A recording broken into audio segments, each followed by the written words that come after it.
যে শিক্ষার্থীরা কিছুটা ভাঙচুর করছেন আমরা দেখছি। আমরা যদি একটু আমাদের সহকর্মীর মাধ্যমে যতদূর সম্ভব দেখাতে পারি। মুন্নি জানেন যে এই যে আন্দোলন, কোটা বিরোধী যে আন্দোলন, সেই আন্দোলন কিন্তু দিন যত যাচ্ছে ততই বেশি কিন্তু শিক্ষার্থীরা ততই বেশি কিন্তু তারা আসলে উত্তপ্ত হচ্ছে পরিস্থিতি বলতে হয়। কারণ গতকাল পর্যন্ত যে পরিস্থিতি ছিল, আজকে পরিস্থিতিটা একেবারেই ভিন্ন। গতকাল রাতেও কিন্তু বিভিন্ন বিশ্ববিদ্যালয়ের হলগুলোতে শিক্ষার্থীরা মিছিল সমাবেশ করেছেন এবং তাদের ওপরে যে পুলিশি হামলা এবং ছাত্রলীগের বিভিন্ন জায়গায় ছাত্রলীগের নেতাকর্মীরা এই কোটা আন্দোলনকারীদের ওপর হামলা করেছে বলে তারা যে অভিযোগ করছেন, সেই অভিযোগে তাদের কিন্তু মোটা দাগে বেশ কয়েকটি দাবি আছে।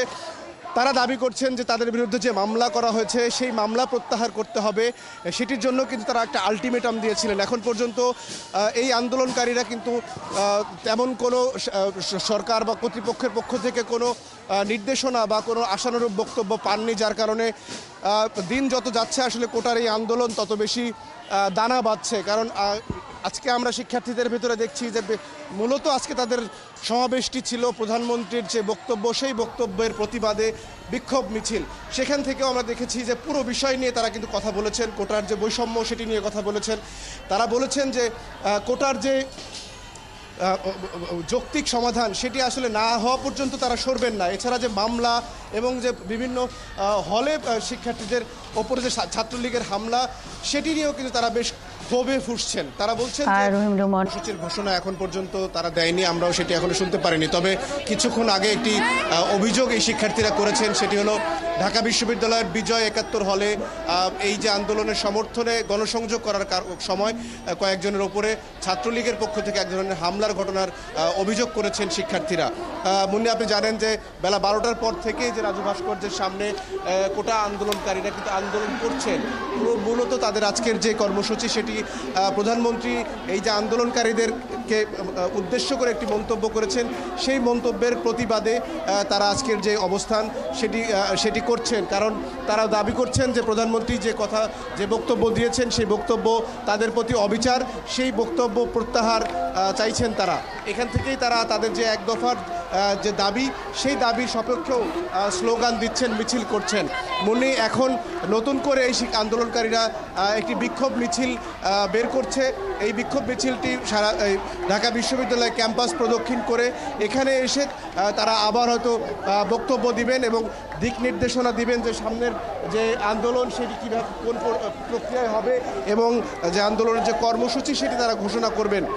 মুন্নি, আপনি জানেন যে গেল ৫ জুন থেকে তারা কিন্তু এই যে আন্দোলন, সেই আন্দোলনটি করছেন। বাংলা ব্লকেড নামে যেই কর্মসূচি তারা ঘোষণা করেছিলেন, সেই কর্মসূচিটি সারা দেশব্যাপী কিন্তু তারা পালন করার চেষ্টা করছেন।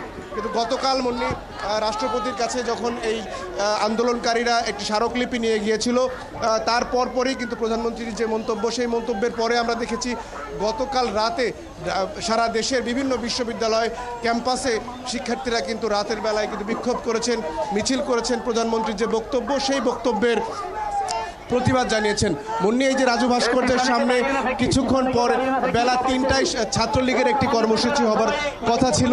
আমরা এখন পর্যন্ত ছাত্রলীগের কোনো কর্মীকে এই এলাকায় এখন পর্যন্ত দেখিনি, যেটি নিয়ে শঙ্কায় আমরা ছিলাম যে আসলে ঘটনা আসলে কোন দিকে যাবে। মুন্নি, কিছুটা বিশৃঙ্খলা আমরা দেখছি যে ঢাকা বিশ্ববিদ্যালয়ের ভেতরে কিছু শিক্ষার্থীর একটু বিশৃঙ্খলায় আসলে বলতে হয় যে কিছু একটা আমরা যদি একটু দেখাতে পারি। বঙ্গবন্ধু শেখ মুজিবুর রহমান বলে গিয়েছেন বাংলাদেশের সর্বোচ্চ কমান্ডার, তার উপরে কোনো কমান্ডার নেই। সেই কমান্ডের বাইরে যদি কেউ যায়, যদি মাননীয় প্রধানমন্ত্রীও তার অন্তর্ভুক্ত হয়, আমরা তার বক্তব্যকেও প্রত্যাখ্যান করব। উনি আমাদেরকে